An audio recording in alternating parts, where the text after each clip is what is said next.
Hi everyone, my name is Laura Beltran of the Silver Lining Realtor Group, a division of Partnership Realty. And I know we said we were going to do videos on Thursday, and today's Friday, so we're a day late and $1 short. Well, hopefully not $1 short, just a day late.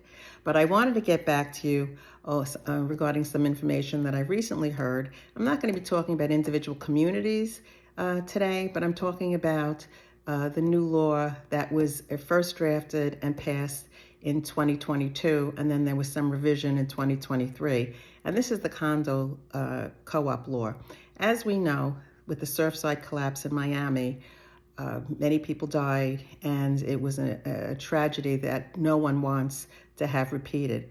So the legislators, and they really had no choice because their utmost goal is to make us all safe. They passed the condo law in 2022, and that law was designed to mandate mandatory structural inspections, okay, and to make sure that all condos of a certain size and on the coast that had the impact of salt from the ocean and wind, that all of those condos had mandatory inspections. So the law that was passed that coastal co-ops and condos would have to have mandatory structural inspections every 25 years.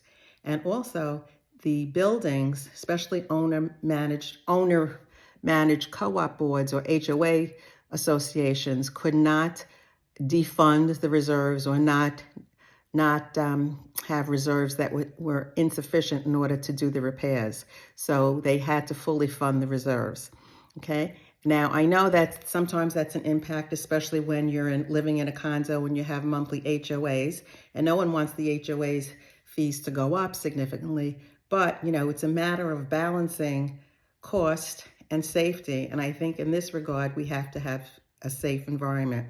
Also, in terms of safety, they wanted to create an atmosphere where owners could not, especially owners that were going to sell the condos, could not hide the fact that either there was a special assessment or that the fund was under reserve, that all of this had to be disclosed to the new buyer.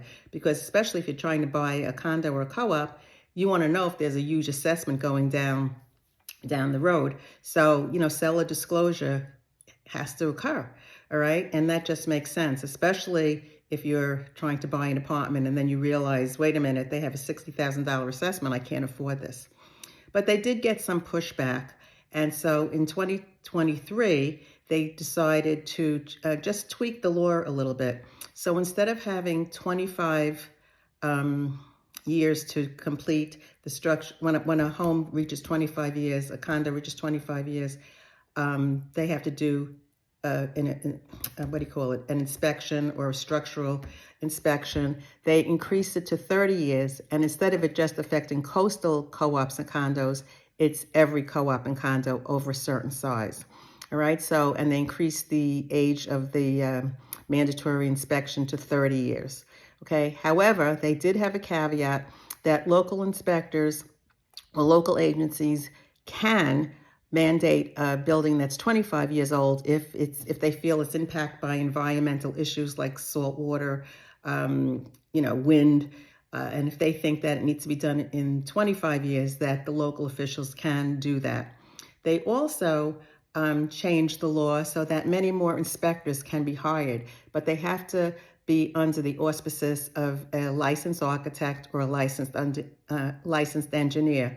All right, that, although it seems like a little minor, it has huge impact because many more inspectors can be hired to complete these structural surveys.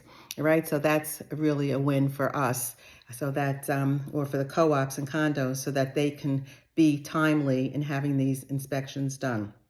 All right, let me see if I left out anything. Let's see. Okay, I think I've covered most of it, but oh, I know what I wanted to say. That they also changed what needs to be inspected. What is a structural inspection? Before, it included floors and foundations, and now they changed that to to exterior doors and primary structural systems. and let's see, and anything that the HOA is responsible for maintaining and fixing. All right, so they took out flooring and foundations and changed it to structure, primary structural systems and exterior doors, and anything that the HOA is responsible for taking care of. So anyway, I hope that helps. And let's see. Oh, and the new deadline is 12/25 instead of 24. So they did add on an extra year to have these impact studies or these structural studies done. So I hope that helps. And if you have any questions, you can what do you call it? You can check out the law, which is SB. The new law is SB 154. So you can just Google the new law, SB 154. Or you can reach out to me and I can help you any way I can and point you in the right direction. And my number is 516-972-4514. That's 516-972-4514. And again, I'm Laura Beltran of the Silver Lining Realtor Group, Partnership Realty, and I look forward to hearing from you. Thanks a lot.